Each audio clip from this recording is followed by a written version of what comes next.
nós não conseguiremos dar um salto rumo ao futuro se não acertarmos a educação no Brasil. Eu via o Brasil com uma enorme capacidade de se transformar no Cirque du Soleil. Ele virou o Circo Garcia. Tudo que é baseado na média e todas as regulamentações que levam a você a proteger a média, de certa maneira, mediocriza a produtividade. Que a mídia impressa, se a gente pegasse uma das mídias, ela não está morrendo, ela está se suicidando. O mundo digital está trazendo um enorme desafio, que é, no momento do mundo onde mais se exige a aceitação das diferenças, nós estamos criando cidadãos cada vez mais divergentes e sectários. A inteligência artificial não vem para roubar o nosso emprego, vem para devolver a nossa humanidade.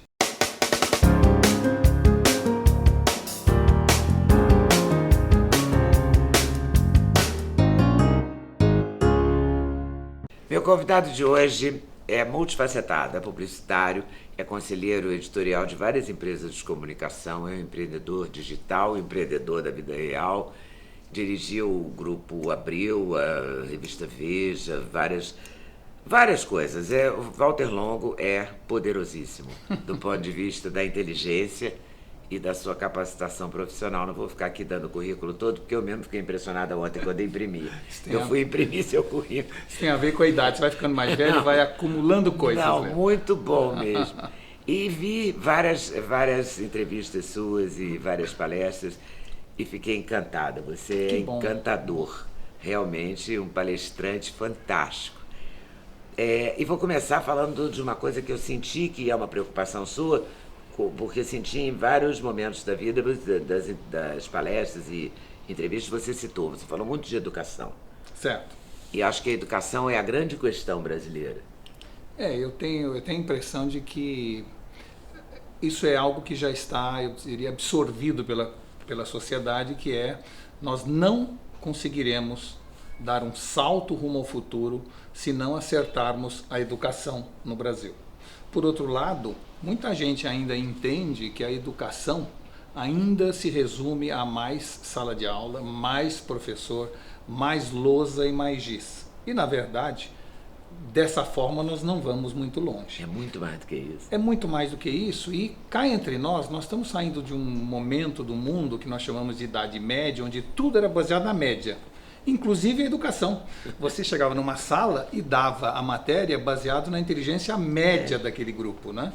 Hoje o ensino à distância e toda a tecnologia disponível permite que cada um vá no seu ritmo. Então, quem tem dificuldade vai mais devagar. Quem já sabe aquele assunto, acelera.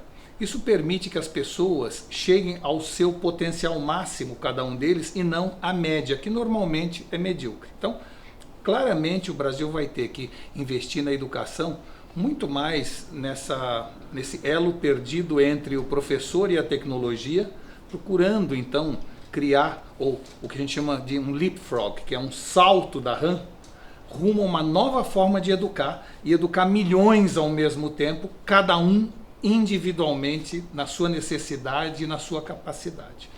Eu acho que é isso que o Brasil precisa fazer. E educar mais do que ensinar português, matemática, geografia e história. Eu acho que sim. O comportamento também tem que ser educado. Eu acho que, vamos dizer assim, o Brasil, de alguma maneira, nos últimos anos, ele perdeu um pouco a noção de civilidade, perdeu um pouco a noção de respeito, quer dizer, nós estamos numa sociedade hoje um pouco permissiva, vamos dizer assim, né? E eu não tenho nada contra, vamos dizer, uma sociedade permissiva. Eu posso até achar que é divertido. Porém, a gente, de alguma maneira, ao ir num caminho, acaba perdendo um outro lado. E esse lado do entendimento de qual é o objetivo nosso, para que nós estamos aqui, para onde vamos, como sociedade, como indivíduo, isso ainda parece estar um pouco perdido, está todo mundo um pouco alucinado. Nessa passagem de época ou de era, como nós estamos hoje, o Shel Silverstein chama esse período de Tesseract. Ele diz o seguinte: tem um momento do mundo onde o que valia já não vale mais, e o que passa a valer ainda não substitui o anterior em todas as suas dimensões. Então é aquela franja no tempo, aquele hiato que ocorre, e as pessoas então ficam vamos dizer assim, como de certa maneira os judeus ficaram quando fugiram do Egito, não é? Em busca da terra prometida. De repente eles correram rumo ao mar e encontraram o mar fechado, inexpugnável, o Mar Vermelho. Eles não podiam recuar porque o exército egípcio estava atrás dele, e não conseguiam avançar porque o mar estava fechado.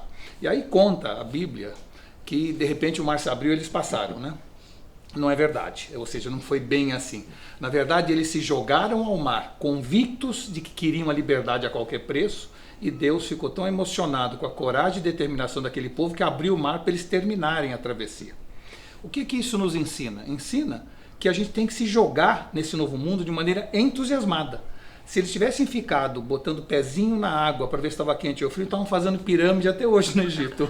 Quer dizer, exatamente esse entusiasmo de se jogar rumo ao desconhecido é o que a gente deve fazer em relação a tudo que está acontecendo no mundo. Essa dúvida nesse momento gera uma sociedade ao mesmo tempo depressiva, angustiada, uma sociedade que entende a inteligência artificial, por exemplo, como uma ameaça, quando na verdade a inteligência artificial não vem para roubar o nosso emprego, vem para devolver a nossa humanidade. É para isso que está chegando a inteligência artificial, né? E por que eu digo isso? Se a gente hoje tiver um carro autônomo sem motorista, o carro autônomo não vem para roubar o emprego do motorista, vem para dizer o seguinte para você e para mim: olha, você mexe no celular enquanto dirige, você enche a cara, então faz o seguinte, deixa que eu dirijo, senta no banco de trás e brinca com seu filho, namora com a sua mulher, estuda inglês, né? Leia um romance, ou seja, seja humano. Não precisa ficar fazendo essas coisas mecânicas, isso eu resolvo. Então eu sou muito otimista em entender que essa nova fase que nós estamos entrando no mundo é o início do começo, do princípio de uma nova era muito positiva.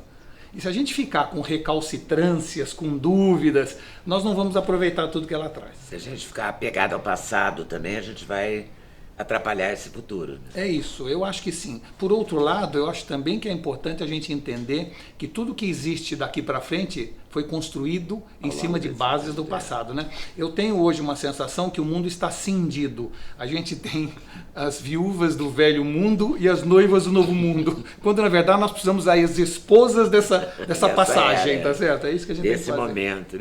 Eu gosto muito quando você fala da Idade Média e da Idade Mídia, certo. É muito bom. Você falou que a gente fez a medicina da média, a escola da média, tudo da média, né? A publicidade. Exatamente. Muita gente acha que a Idade Média acabou em 1453, quando houve a, vamos dizer assim, invasão de Constantinopla, né? Mas eu tenho essa tese, inclusive estou lançando um livro exatamente para falar disso.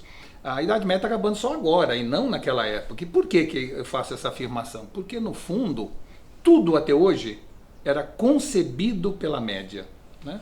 Se a gente pensar hoje, o adimplente paga a conta do inadimplente, né? Ou seja, se eu, de alguma maneira, pagar tudo certinho, eu pago um juros altíssimos, porque tem alguém que não paga e eu pago por ele.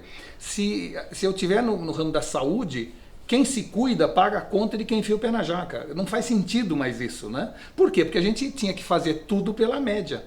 A educação era pela média, a medicina era baseada em protocolos genéricos, ou seja, isto ou aquilo faz bem ou faz mal, para a média da população. Este momento do mundo, nós estamos vendo que isso vai terminar e vai vir uma era da meritocracia e da individualidade. Nesse momento da individualidade, nós vamos encontrar cada vez mais fórmulas que a inteligência artificial vai nos ajudar, e os algoritmos, de criar o que a gente chama de um mundo mais sincrônico. E o que é esse mundo sincrônico? Seja na propaganda, na medicina, na educação, tudo estará feito para o meu momento e a minha competência. E não sou eu mais que me adapto ao mundo, é o mundo que se adapta a mim e às minhas circunstâncias.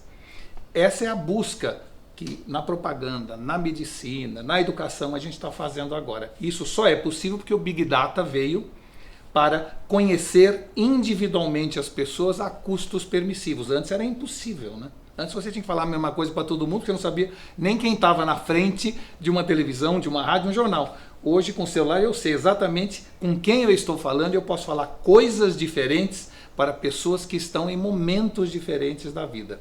Essa é a grande mudança que a gente está vendo e, por isso, esse susto momentâneo no mercado, onde quem fazia não sabe mais o que fazer e quem vai fazer ainda não começou a ser feito. Então esse é o momento que o Shel Silverstein chama de Tesseract. E você acha que a publicidade já sacou isso? Eu acho que, quando se fala já sacou, eu posso dividir isso em 3 fases. O já sacou significa perceber, depois significa se mexer e depois significa consolidar. Eu acho que ela já sacou, mas ela... Não se mexeu? A grande maioria ainda não se mexeu, ou está no início, do começo, do princípio dessa mexida. Porque isso vai mexer com tudo, né? Vai mexer com as relações de consumo. Vai mexer com tudo. Né? Você mesmo contou um caso da China para o Pondé, que eu vi na sua entrevista para o Pondé. Eu fiquei muito impressionado, que eu estive na China recentemente e vi uma empresa chamada JD, que é como a Amazon da China. E ela, até pouco tempo atrás, exatamente como a Amazon faz hoje, você, vamos dizer assim, compra e ela entrega. Né? A JD já está invertendo esse processo, ela está entregando e depois vendendo. Ou seja, você chega na sua casa, tem uma televisão 55 polegadas. Né? E aí, se você quiser, se fica com ela, só você devolve. Apenas 7% devolvem. E por quê? Que índice de acerto. Exato, mas por quê? Porque ela percebe, através do Big Data, que você buscou em várias lojas na internet uma TV 55 polegadas, você se encantou e ficou mais tempo naquela página onde tem uma Smart TV, portanto você quer uma TV que também permita o streaming automático dentro dela, você questionou preços e de repente ela viu que o preço que você mais parou para ver e a forma de pagamento foi aquela, portanto quando você chega na sua casa tem uma TV na sua casa. E você, portanto, passa a ter um mundo mais sincrônico com a tua necessidade. Uma coisa que a gente tem que entender é que pessoas não são, pessoas estão. Ou seja, o que define comportamento de consumo não é o que eu sou. Se eu sou engenheiro, administrador, se eu tenho 50 ou 70 anos, se eu moro em Alphaville, eu moro no Jardim Paulista, isto são, vamos dizer assim, os dados da minha vida, mas existem os fatos da minha vida. Quais são os fatos? Se eu recebi um aumento, se eu fui promovido, se eu comecei um regime, se eu comprei um cachorro, né? Se eu iniciei uma nova faculdade. São os fatos da vida que ocorrem no cotidiano nosso que alteram o comportamento de consumo. A gente trabalhou durante muito tempo no mundo criando bancos de dados, agora nós precisamos criar bancos de fatos. Não é? E outro dia eu fiz um teste no meu LinkedIn, eu tenho lá uns 600 mil seguidores, e eu pus lá, fui assaltado, roubaram meu celular. Não teve uma empresa de celular me oferecendo celular, né? Porque esse dado não estruturado, que na verdade é o fato, que nós hoje colocamos em todas as mídias, nas redes sociais, eles podem ser usados para gerar novos comportamentos de consumo e novos comportamentos de oferta. É que a gente ainda não pensa dessa forma, vai começar a pensar agora. E será que a gente vai começar a pensar agora? Acho que sim. Você acha que está atrasado ou está no tempo? É difícil julgar o que é atraso e o que é tempo. Porque, né? Por exemplo, quando você tem 600 mil seguidores, tem o currículo que você tem a importância que você tem, não era natural que alguém te mandasse um celular? Era natural, mas... mas... roubado, ele está sem celular, eu vou usar isto para promover a minha marca. Era um negócio. É isso, exato. O problema é que hoje nós estamos ainda construindo esses bancos de fatos, não é? A gente está criando os primeiros data lakes que permitem isso. E, ao mesmo tempo, o Brasil já está tomando uma atitude de criar a nova Lei Geral de Proteção de Dados, que vai permitir apenas que as empresas falem com quem autorizá-las a falar, o chamado opt-in.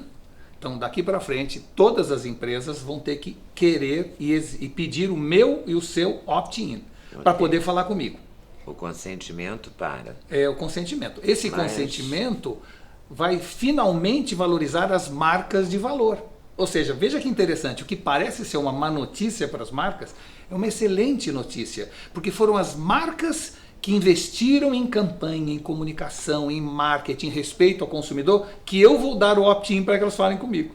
As outras marcas kamikazes, bucaneiras, que vieram por aí aproveitando a vala com o mundo digital, eu não vou dar mais autorização para elas falarem comigo. Então isso vai valorizar as marcas que realmente investiram em marketing todos esses anos. Isso muda tudo, porque isso que parecia um bom negócio não é, vira um mau negócio que não por sua vez vira um bom é. negócio. Aliás, tudo Não, na não vida, é. Leda, tem o lado claro e o lado escuro, né? Tudo na vida é assim. É. Então, vamos dar um exemplo cotidiano nosso. A gente acha que a tecnologia veio para nos ajudar no trânsito, quando a gente fala de mobilidade. Então, hoje o Waze fez mais, provavelmente, pelo trânsito de São Paulo do que todos os DSVs da vida fizeram no último século, não é? É verdade. Mas, veja, a tecnologia então tem um lado bom. Permite que o Waze me ajude a escolher os caminhos melhores. Por outro lado, a tecnologia colocou o celular na mão de cada pessoa. E todas as pessoas estão, na hora que param no sinal, pegando o celular. E depois deixa uma distância média de 2,5 metros do carro da frente, até que o sinal abre e ela percebe, larga o celular para dirigir. Isto gera um congestionamento que está piorando o trânsito ao invés de melhorar. Esse é um exemplo de tecnologia que veio para ajudar e que de um lado ajuda, do outro atrapalha. Não é? E várias coisas são assim. O Uber, por exemplo, colocou em São Paulo 300 mil carros a mais circulando sem parar no estacionamento. Que é uma loucura para o trânsito. O que é uma loucura para o trânsito. Então, assim, e ao mesmo tempo a gente ficou dependente do Uber porque é muito prático. Que é muito prático, porque aí é que está. Isso é uma dica importante para a gente falar para os seus espectadores, que é o seguinte: eu faço muito mentoria de startups, vamos dizer assim, né? E normalmente as empresas que vêm se apresentar para receberem um seed money, um dinheiro inicial, etc., vêm com grandes ideias, e o que não falta hoje são ideias. É verdade. Só que, no fundo, quando a gente analisa essas ideias, a primeira coisa que a gente analisa é o seguinte: esta ideia, independente qual seja, vem para resolver um problema que existe? Porque se não existe o problema, não adianta vir a solução. Então tem muita gente que cria um monte de aplicativo, de ideias, entendeu? Que são ótimos. Que se existisse o problema seria espetacular. Fantástico. Mas as pessoas, às vezes existe, mas as pessoas não percebem o problema. Então é assim, não adianta nada eu lançar isto. Só tem sucesso no mundo as coisas que vieram para resolver um problema que existe. Então eu ficava, em dia de chuva, levantando a mão na esquina, tentando achar um táxi e não achava. Era um problema. Vem o Uber e resolve. Né? Eu, quando queria nas férias achar um hotel, era o dobro do preço, isso quando tinha vaga. Surge o Airbnb. Agora, não adianta nada eu ter ideias espetaculares de coisas que eu posso lançar, mas que as pessoas ainda não percebem o problema. A necessidade da coisa. Isso, e talvez daqui a 5 anos perceba, mas hoje não. Então não adianta você lançar agora. Então a gente faz um julgamento. Você estava falando do pioneirismo, né? O preço do pioneirismo. O preço do pioneirismo. O preço do pioneirismo. Veja bem, por outro lado, nós precisamos dos pioneiros, não é? Porque é exatamente o pioneirismo que gera lá na frente a noção da necessidade ou do interesse. Mas se demora muito, você quebra a empresa antes de chegar lá. É verdade. E hoje em dia, como é que você está vendo essa questão dos ódios? Porque viramos 200 milhões de opiniões, né? Todos nós temos ideias, opiniões, mas queremos só o que pensam que nem a gente. A gente não quer mais o contraditório. A gente não é que a gente não quer, a gente foi ensinado a não aceitar, né? Quase que isso. É assim, o tribalismo é um fenômeno, novamente, fruto do mundo digital. Por que eu digo isso? Porque quando eu me lembro quando eu era pequeno, meu pai, domingo de manhã, assistia música clássica na televisão. E eu sofria, porque eu não queria assistir. Mas como não tinha outra coisa para fazer, eu assistia música clássica. Hoje eu sou assinante da OSESP, porque aprendi a gostar de música erudita. Tá certo? Eu me lembro que quando jovem, meu pai assistiu Pinga Fogo, que era um programa de debates que tinha na televisão, onde tinha alguém de direita, alguém de esquerda. Eu era mais à esquerda.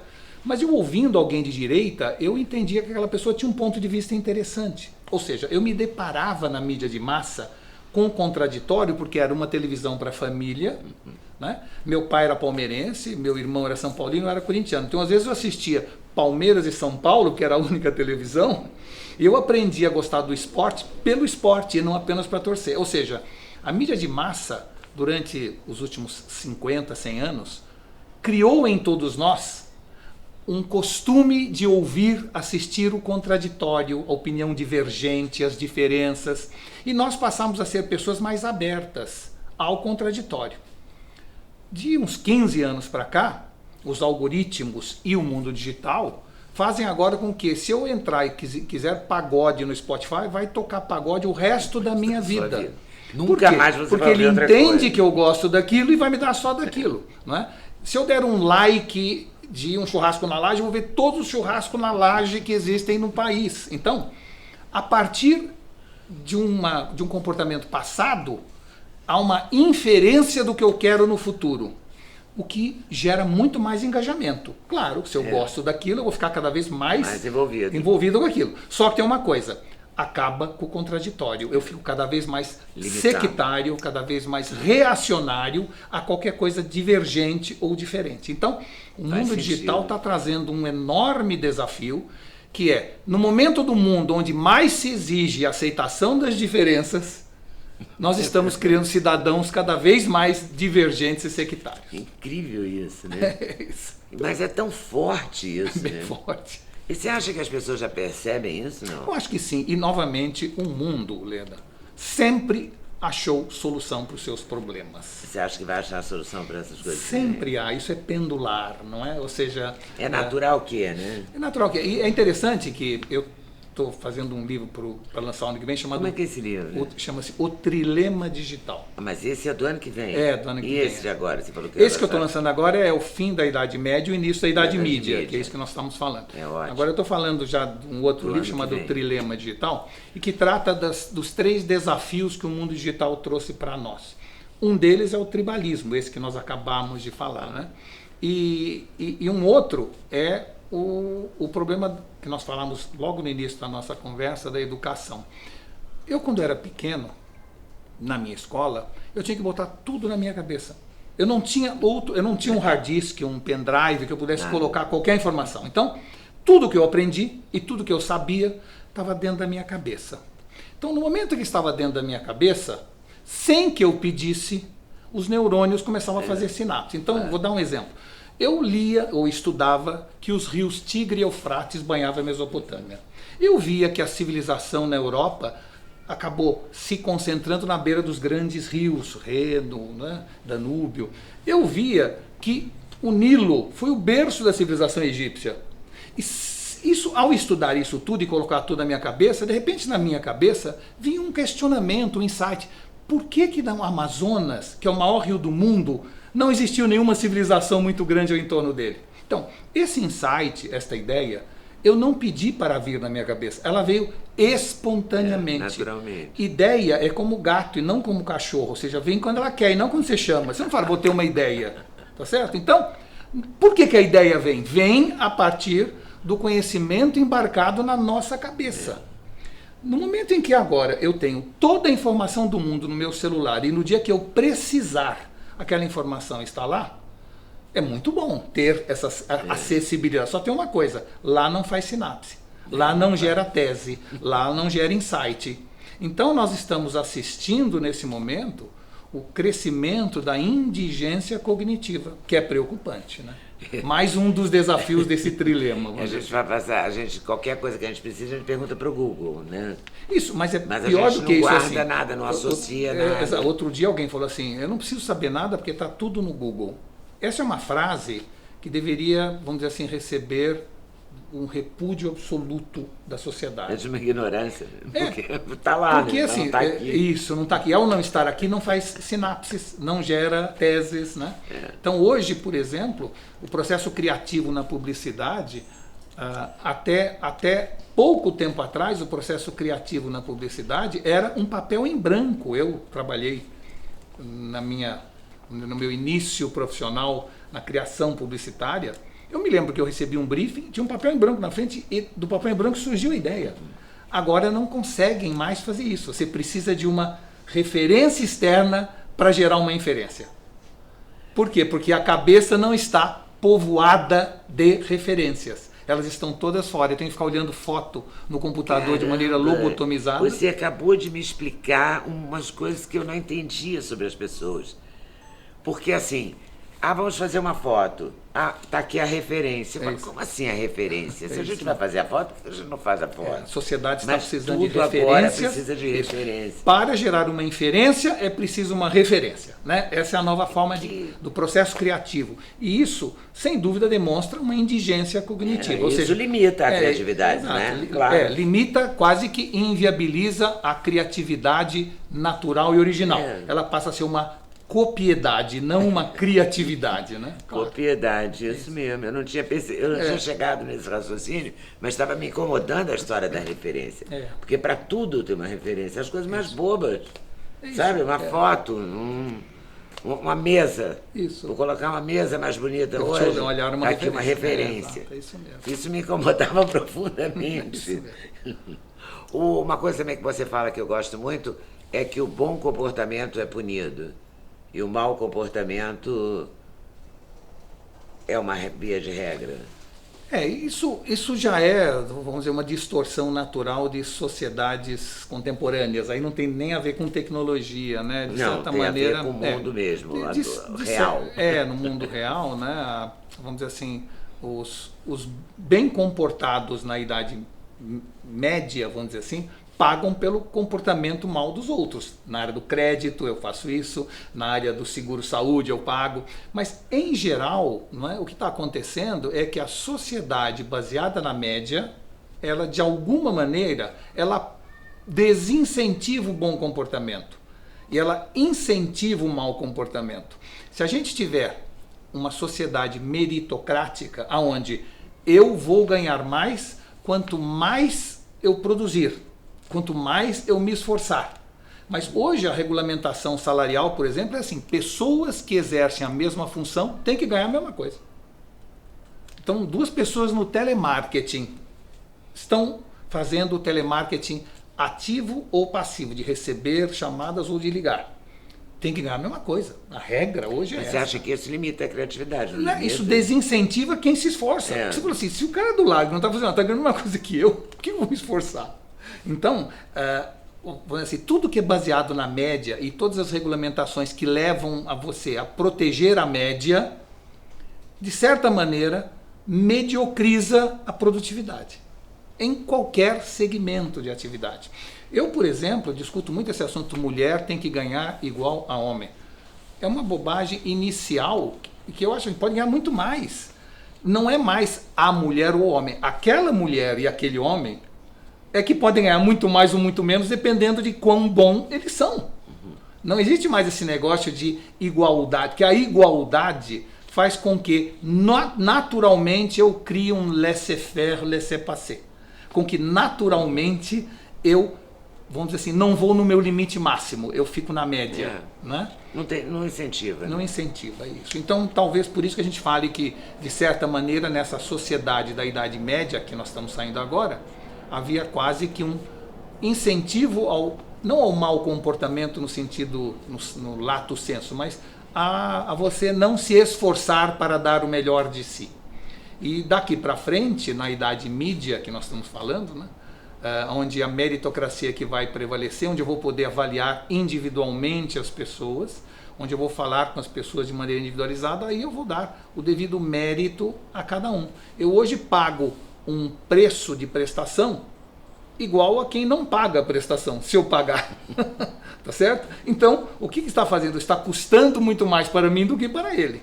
Hoje, as empresas que porventura não pagam imposto têm uma condição competitiva muito maior comigo e depois entram no Refis e pagam em 100 vezes com 70% de desconto. Então, assim, o que você está incentivando nesse tipo, não é? Está incentivando a lei de Gerson, né? Levar vantagem em tudo. O que já é uma tendência cultural, se transforma numa lógica que faz com que eu, de repente, me veja proferindo a seguinte frase: meu pai me ensinou a ser honesto e eu devo a ele tudo que eu não tenho. É uma frase horrível essa. Meu Deus, trágica. Claro, trágica, porque eu deveria achar que é bom eu ter sido honesto, né? Claro. Mas numa sociedade que privilegia a esperteza, você às vezes se questiona até que ponto foi bom esse tipo de educação, o que é muito ruim em termos sociais. Para a sociedade do futuro, para as pessoas. Olha, falando em futuro, a quem cabe a responsabilidade da criação? Quer dizer, para quem tem que ensinar valores? Tá. As famílias, as escolas, entendi. os governos? Eu diria que é tudo junto e misturado, mas eu, como falei, estive na China recentemente, eu vi lá algo que me impressionou muito. A educação na China, ela não é responsabilidade nem do governo, nem é responsabilidade da escola. A educação na China é responsabilidade da família. Ou seja, seja no curso primário, seja fazendo faculdade em Harvard, quando o chinês vai estudar nos Estados Unidos, quem paga é a família inteira, o avô, o tio, o primo. Eles se cotizam e pagam a educação. E aquela pessoa, aquele jovem, aquele menino, se sente quase que é em débito com a família inteira. A família inteira toma o ponto dele, quer ver o boletim, quer ver o que ele está fazendo na escola. Ou seja, a família tem que ser responsável pela educação. Entendeu? E nós temos uma tendência, principalmente no Brasil, a dizer assim, não, isso é uma responsabilidade do governo, em dar mais educação, ou da escola, em educar meu filho. Não, a educação é responsabilidade familiar. Porém, evidentemente, os meios de gerar a educação formal são fornecidos por escolas particulares ou públicas, mas o que é importante é que cada família tem que se conscientizar de que a educação é familiar e a responsabilidade é da família. Não é o problema do outro, né? A gente tem uma tendência a exteriorizar. O governo não fez. E reclamar do governo. É a coisa reclamar. Do dinheiro público, né? Isso. É dinheiro público, então não ligo para isso. Não tenho que cuidar porque não é. Né? É uma coisa meio. A culpa é do outro. Isso. A gente vota mal, depois fica reclamando. E tem questões que a gente levanta e que são preocupantes, que é o seguinte: na hora que você decide ser beneficente, você já viveu um tempo na sua vida, a vida lhe sorriu, você ganhou dinheiro e resolve então devolver para a sociedade o que a sociedade lhe deu. Esse é um sentimento de pico de pirâmide de Maslow, vamos dizer assim, a hierarquia das necessidades, né? Depois de você vencer as várias fases das hierarquias de necessidade, chega um momento e fala assim, eu quero devolver para a sociedade um pouco do que a sociedade me deu, né? E você então passa a se dedicar a uma creche, a ir ensinar educação na favela, a construir alguma coisa para colocar órfãos, ou seja, você quer devolver. O que acontece no Brasil que faz com que a gente entre numa enorme crise existencial? Na hora em que eu chego em determinado local e contribuo para lá, imediatamente o que você percebe logo em seguida é que aquilo que era mantido pelo dinheiro público, o dinheiro público sai. Ao invés de o que eu coloco vir a mais, não, o que eu coloco significa que o dinheiro público não precisa mais colocar. Ao não colocar, aquele dinheiro vai para a política, vai para as campanhas de eleição, os fundos partidários. Então o que significa? Eu, ao adotar um órfão, eu estou adotando um órfão ou um político? O que eu estou adotando? Porque a lógica seria, eu vou adotar um jovem, um menino, para que, além do que ele já tem, ele tenha mais. Claro. Né? E o que a gente percebe no Brasil é que normalmente há um trade-off nisso, ou seja, eu ponho, alguém tira, eu ponho, alguém tira. E aí você fala assim, vamos dizer assim, pegar a TV Cultura como um exemplo qualquer, ou vamos investir na cultura. Né? Na hora que eu invisto na cultura, o governo já tira o dinheiro do investimento na cultura. Né? Vamos ajudar a TV Cultura a fazer propaganda. Faz propaganda na cultura, a verba do ano que vem da cultura é menor. Então você fica um pouco parado, o que eu estou ajudando? O que eu estou contribuindo? Né? Essa é uma preocupação que eu tenho, sempre que tento de alguma maneira contribuir, é ter a certeza de que o que eu colocarei, e eu contribuo, por exemplo, para o GRAAC, que é uma entidade super meritória, eu sei que o que eu coloco vai melhorar o GRAAC. Né? Mas a grande maioria das outras coisas que existem por aí é muito difícil, porque você coloca, alguém tira, você coloca, alguém tira, e fica um saco sem fundo. E termina tudo igual, né? Termina tudo igual, não, mas pior, termina tudo igual. Pior. Pior, porque você já paga 35% de imposto de renda, ou 27,5%, depende da pessoa, né? Você já contribui com 1/3 do que você ganha para o governo, você ainda paga a sua saúde, paga a sua segurança, paga tudo, aí contribui e ainda tira, fica uma sensação um pouco, você fala assim, mas eu estou me sentindo um imbecil aqui, o que está acontecendo? Então eu acho que daqui para frente a gente vai ter que exigir da sociedade uma maior análise do que vem por aí. O governo, se ele coloca X naquilo, eu vou colocar 2X e tem que ficar 3X. Não pode ficar 2X ou X de novo, entendeu? Tem uma coisa que o Duda sugeriu ali que eu perguntasse para você sobre o analfabetismo funcional. Sim. É irritante, não acha, não?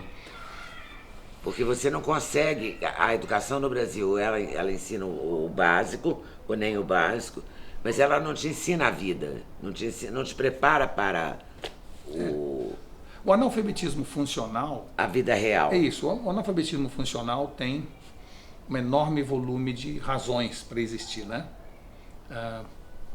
Tem como consertar? Então, acho que sim e tem. A má preparação dos professores gera uma parte desse analfabetismo funcional.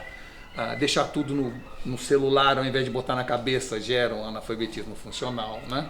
São várias razões que levam ao analfabetismo funcional. Eu acho que o jeito de resolver, na minha opinião, passa por um esforço coletivo. Ou seja, governo, iniciativa privada, famílias, vamos ter que nos unir para acabar com isso. A dificuldade de interpretação de texto, por exemplo, é uma coisa brutal.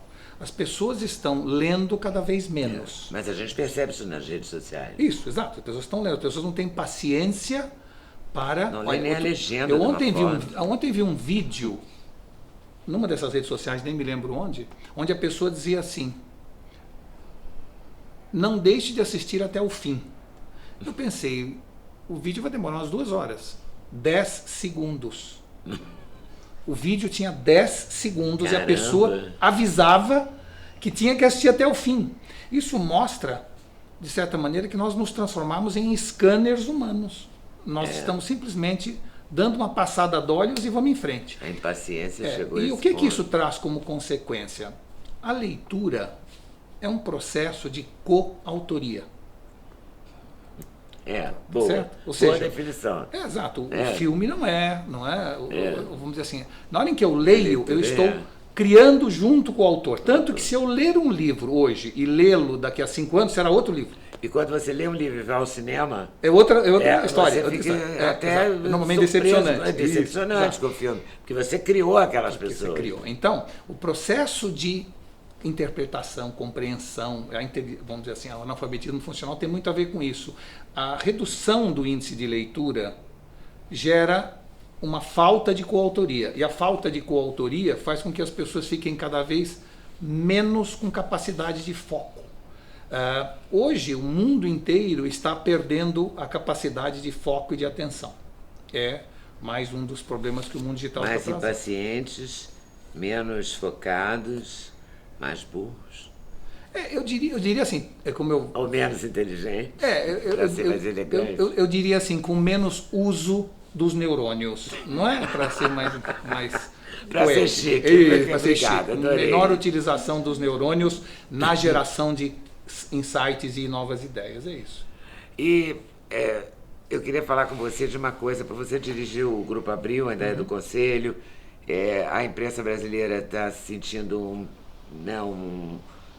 um peso forte com a descrença, certo, com a falta de credibilidade, né? Certo. Com esses 200 milhões de repórteres, né? Espalhados com seus celulares. por Isso, aí, que é a idade e tal. mídia, É a né? Onde idade todo mídia. mundo virou mídia. Todo exato. mundo virou mídia. Como é que você está vendo essa descrença na mídia tradicional?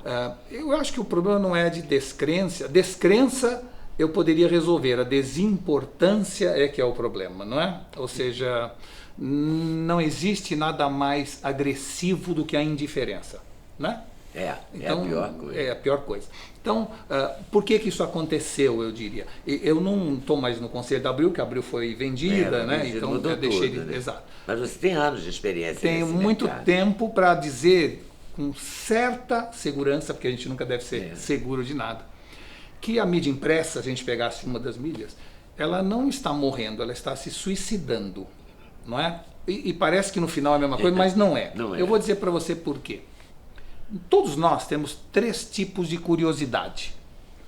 Nós temos uma curiosidade primeira que a gente chama de diversiva. que é a curiosidade genérica e abrangente sobre tudo que acontece ao nosso redor. É aquela curiosidade que nos faz sentir seguros, porque nós estamos dominando o entorno. Então, assim, quem ganhou o Big Brother, como é que foi o jogo, como é que está o tempo, o trânsito, como é que, né? Você fica querendo saber um pouquinho de tudo, de maneira superficial, abrangente, para ter a sensação que você está controlando o seu mundo. É o primeiro tipo de curiosidade. Tem um segundo tipo que a gente chama de curiosidade empática. É a curiosidade sobre pessoas, é a origem da fofoca, né? É assim, quem casou com quem, como é que é o vestido da Mariana Rui Barbosa quando casou, né? Vamos dizer assim, quem foi promovido, quem foi demitido, quem morreu. A gente tem uma curiosidade sobre pessoas. Essa curiosidade empática é muito forte no ser humano. E depois temos um terceiro tipo de curiosidade chamado curiosidade epistêmica, que é a curiosidade mais profunda e mais estratégica. A gente quer saber por que as coisas são assim, o que aquilo vai trazer como resultado ou como consequência, o que aquilo me afeta, né? Então vamos dizer assim, se cair hoje um avião no aeroporto, um acidente de avião no aeroporto, a primeira coisa que surge é a curiosidade diversiva. Aconteceu um avião, que companhia aérea era, quantas pessoas morreram? Essa é a curiosidade diversiva, abrangente. Eu entendi, caiu um avião e sei mais ou menos quantos morreram. A segundo tipo, curiosidade empática. Tinha alguém dentro do avião que eu conhecia? O piloto tinha filhos? Tem alguém que ia pegar aquele avião e por acaso chegou atrasado, perdeu o voo e se salvou? A curiosidade é empática. Terceiro tipo de curiosidade, epistêmica. Por que aviões caem? A culpa foi do piloto, da pista ou do avião, né? Aquilo vai diminuir daqui para frente o volume de viagens, as pessoas vão ficar mais receosas. Será que é o caso de ter um aeroporto como aquele no meio de uma grande cidade? Ou seja, tem um monte de outras questões. Sim. Então, a mídia impressa, durante muitos anos, se acostumou a responder essas três curiosidades. Acontece que a curiosidade diversiva foi para o Facebook. Você vê o timeline do Facebook, você sabe tudo. A curiosidade empática foi para o Instagram, não é? Ou seja, você quer saber o que as pessoas estão fazendo, o que elas estão comendo, você vai lá e vê tudo. Sobrou para a mídia impressa, ou para a mídia de massa em geral, a curiosidade epistêmica. A curiosidade mais profunda, mais analítica, mais interpretativa, mais opinativa. E o que a mídia fez na última década foi exatamente ir no sentido contrário. Juniorizou a redação, acabou com a opinião, não é? Ou seja, fez matérias cada vez mais curtas e cada vez mais, vamos dizer, sintéticas e não analíticas. Ou seja, na tentativa de ir ao gosto do público, eles se transformaram em alguma coisa inútil. Então eu acredito muito no futuro ainda da mídia impressa, porque o celular é o pior lugar do mundo para você ler uma matéria de fundo com mais profundidade. Jamais. Você não vai ler lá. Então, vai sobrar para a mídia impressa a curiosidade epistêmica, que hoje não está sendo exercida. Eu acho que tem um bom futuro, eu sou muito, vamos dizer assim, muito esperançoso de que as revistas que hoje existem, os jornais que hoje existem, vão entender finalmente que a gente não deve no jornal ter notícias cada vez mais curtas, ao contrário. Não é? E é ali que é para aprofundar. É ali que é para aprofundar. E veja, a leitura em papel é 6,5 vezes mais geradora de apreensão e compreensão do que no digital. Quando você lê uma coisa num livro e você tenta lembrar o que você leu, você imediatamente no seu cérebro você sabe se estava em cima à esquerda ou à direita embaixo. Você sabe se estava no começo ou no fim do livro. Sim. Você tem uma realidade espacial da informação. No scrolling você não tem mais isso, você perdeu isso. Então a capacidade de aprender e compreender é muito menor, porque entra informação do WhatsApp em cima do texto, aí você vê uma palavra interessante, você vai e já faz um hiperlink para outro lugar, ou seja, você perde, você se dispersa. Então, e não confortável eu acredito que cada vez mais a mídia deva se concentrar, a mídia que a gente chama tradicional, deva se concentrar na curiosidade epistêmica e ir cada vez mais fundo. E o Brasil? Você acredita no Brasil? Você está otimista em relação ao Brasil? Olha, é assim. Em relação à mídia, eu acho que você até está. Eu sou um otimista, vamos dizer assim, quase inveterado, né? E eu acredito que o Brasil irá, em algum momento, acordar e tomar uma decisão, né? Eu acho que o Brasil, de alguma maneira, eu via o Brasil com uma enorme capacidade de se transformar no Cirque du Soleil. Ele virou o Circo Garcia. Entendeu? Quer dizer, no fundo, o que eu estou sentindo hoje Essas suas avaliações são fantásticas. Essa me pegou mesmo. Você viu que eu até soltei uma expressão. Ou seja, assim, os dois são círculos, os dois têm lona, mas são diferentes. Não são? Então, assim, completamente diferentes. Eu acho que o Brasil tem que começar a pensar grande. O Brasil, pensa um pouquinho, eu vou pegar só um exemplo. O Brasil é o maior exportador de café do mundo. Eu não me conformo de alguém, né, vamos dizer, na costa oeste dos Estados Unidos, que não tem um pé de café, ter criado o Starbucks. Eu não me conformo da Colômbia ter criado o Juan Valdez, que é uma rede de cafeterias mundial. E nós não temos uma só rede de café. Da Nespresso ter reinventado o café direto da Suíça e não no Brasil. Então, assim, nós, infelizmente, temos que, vamos dizer assim, dar um salto quântico na dimensão das nossas ideias, das nossas aspirações. Nós estamos pensando pequeno, nós estamos ainda voltados para dentro. E eu acredito que isso vai acontecer. Eu acredito que as novas gerações vão despertar para esse novo momento do Brasil. Mas, nesse momento, eu estou achando que está difícil. Ou seja, a gente está, vamos dizer assim, de alguma maneira, numa espiral que não está nem ascendente nem descendente. E você precisa ter uma espiral em alguma direção, porque se for descendente, a crise faz você pular para cima novamente. Você vai ao fundo do poço, mas isso. você... Se for ascendente, melhor, tá certo? Mas nesse momento nós estamos rodando em círculos, sem descer, sem subir, e claro, o tempo vai passando. Se bem que a nossa vida é um ponto na história. Às vezes a gente tem uma vontade, uma ansiedade que as coisas aconteçam na nossa geração, né? E talvez aconteçam na próxima. Temos que ser otimistas. Outro dia eu li o artigo do Guzo, que você deve ter lido, dizendo que maravilhoso. É genial. Mas ele dizendo que quem tem 25 anos, até 30, né, pode esperar um Brasil melhor. Eu fiquei com uma pena, falei, estou fora. Mas sabe, quando a gente pensa assim, Leda, eu diria para você o seguinte, nós estamos de alguma maneira, nós estamos investindo para que lá na frente isso ocorra. E a nossa obrigação é essa. Nós temos que criar esse alicerce para que um novo edifício seja construído.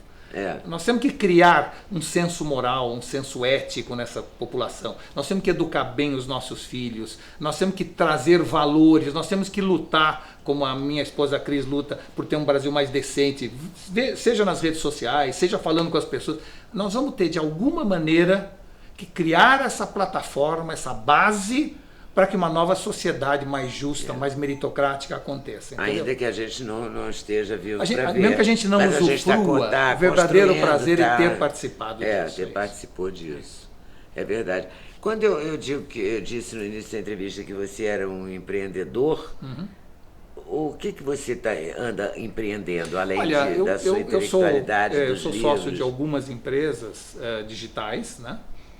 Uma delas, por exemplo, é a Nerd Monster, que é uma empresa que hoje faz um trabalho fabuloso de análise de reputação digital de empresas de varejo. É um trabalho fabuloso onde ela descobre da onde estão vindo seus clientes por mapa de calor e para que você possa fazer a promoção no local onde as pessoas vivem ou trabalham e não naquele lugar onde você se situa.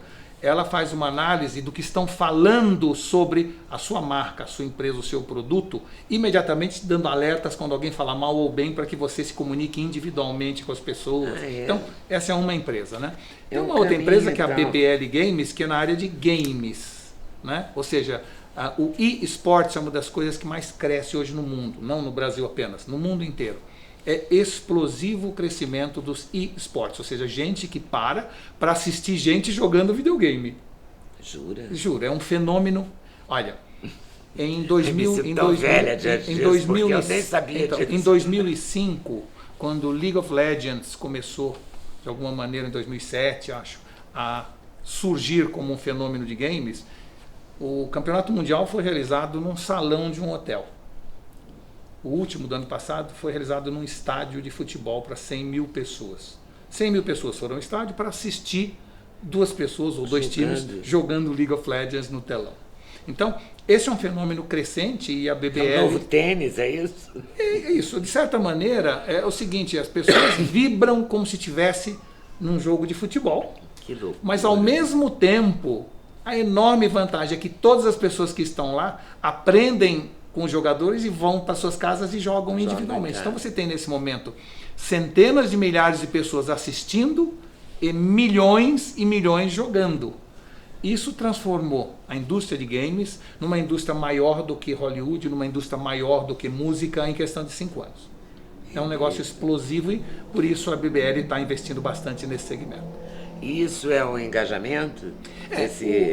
A grande vantagem, vamos dizer assim, do mundo dos games é que nos games o engajamento é total. E mais do que isso, eu sei, porque a pessoa está em alguma matriz digital, eu sei no que ela está se engajando, o que ela está gostando naquele momento. E eu posso então interagir com ela no momento em que aquele engajamento ocorre. Diferentemente de uma atitude passiva, o esporte é uma atitude interativa e, portanto, ativa.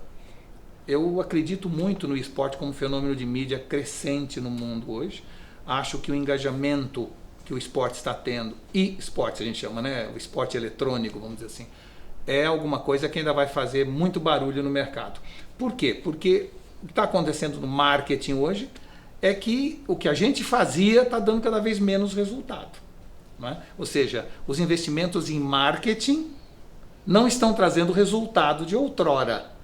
Né? O resultado está subindo pela escada e o custo pelo elevador. Está ficando cada vez mais difícil você manter a atenção e o engajamento das pessoas. De repente surge um fenômeno como e-sports que coloca na nossa frente uma plataforma nova de comunicação com uma população enorme. Essa população, muita gente acha que é só jovem que joga game, né? Pelo contrário, pessoas de 12 anos jogam com pessoas de 50, 60 anos. Todos integrados, todos engajados, formam uma nova, quase que uma nova civilização. A gente fala muito em millennial, em geração X, em geração Z, não é? Ou mesmo em baby boomers. A gente dividia as pessoas na Idade Média por idade. E dentro daquela idade você é millennial, dentro daquela idade você é geração X, você é baby boomer.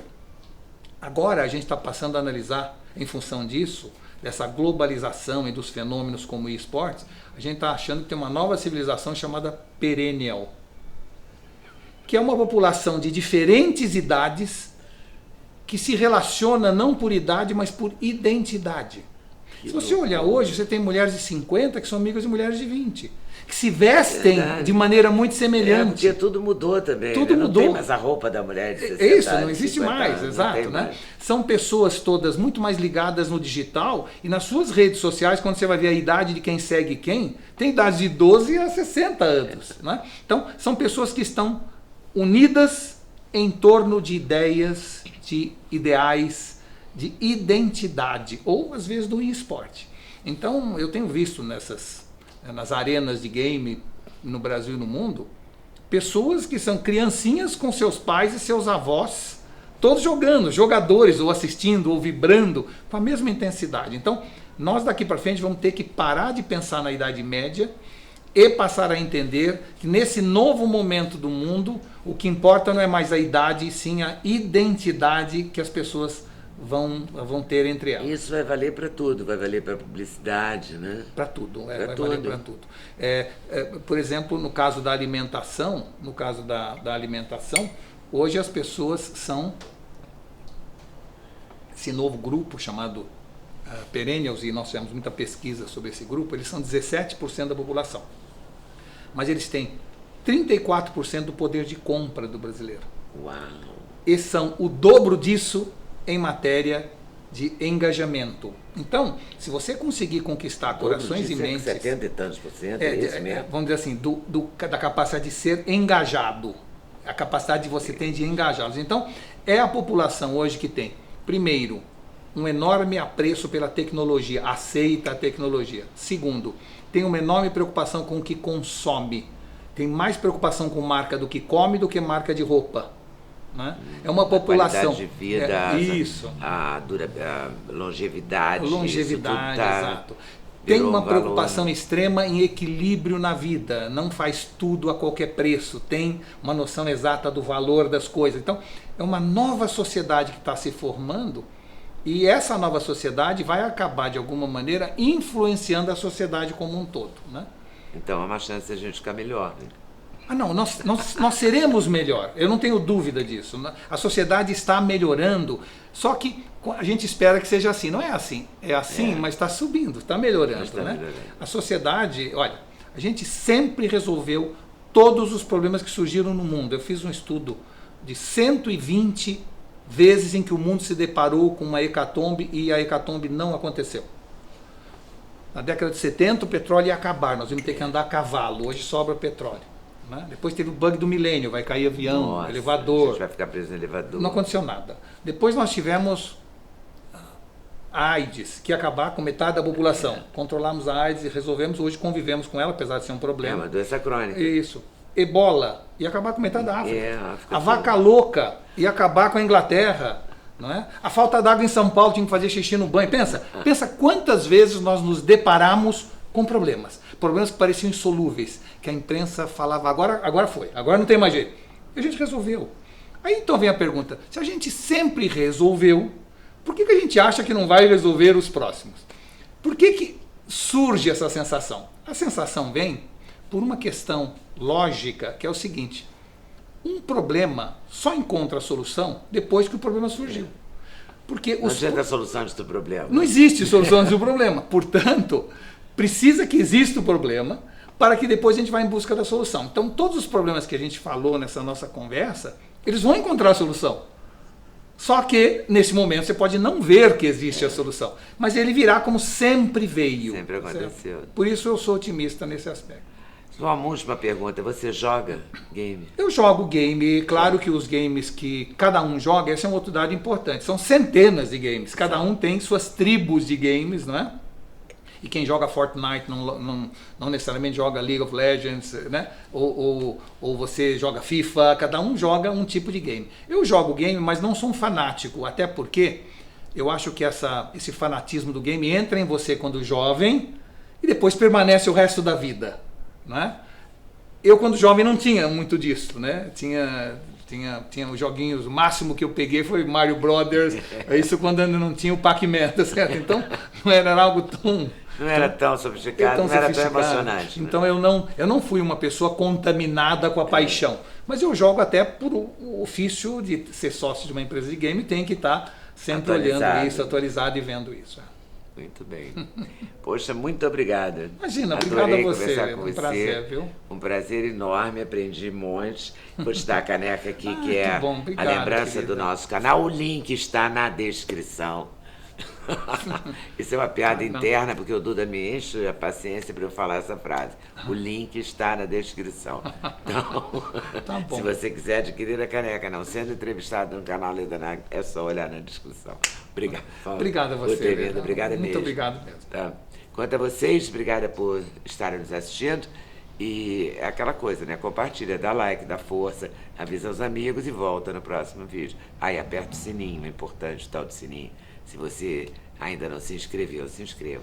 Valeu, até mais.